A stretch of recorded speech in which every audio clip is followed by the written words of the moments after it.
Every king wore a crown, but only those who surrendered their hearts experienced God's transforming power.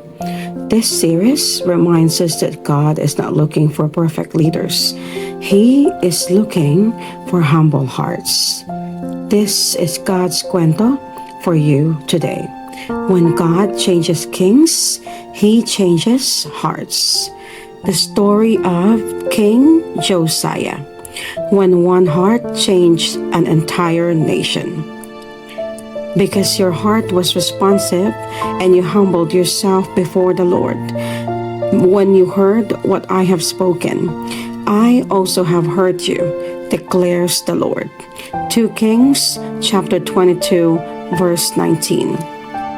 Have you ever wondered if one person can really make a difference? King Josiah became king when he was only 8 years old.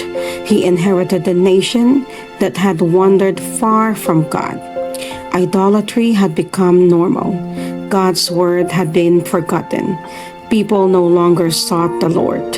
Yet God raised up one young king whose heart was willing to listen. When the book of the law was found in the temple and read to Josiah, he did not ignore it or make excuses. Instead, he was deeply moved. He tore his robes in sorrow because he realized how far the nation had drifted from God. That moment changed everything. Josiah did not simply feel convinced. He responded. He removed idols, restored the temple, renewed the covenant with God, and let the people come back to worship the Lord. His story reminds us that revival often begins with one humble heart.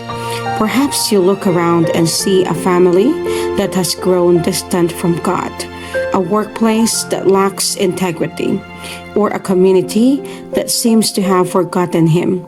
You may feel too small to make a difference, but God has never needed a crowd to begin His work. He is looking for one heart that will say, "Lord, begin with me."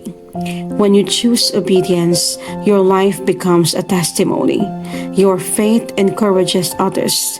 Your humility inspires change. The transformation God begins in one heart can ripple through an entire family, church, workplace, or generation. Never underestimate what God can do through someone who simply says yes.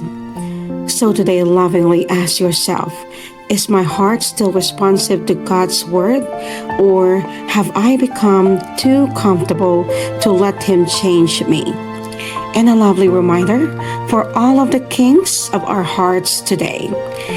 A heart that listens to God today can become the beginning of someone else's hope tomorrow.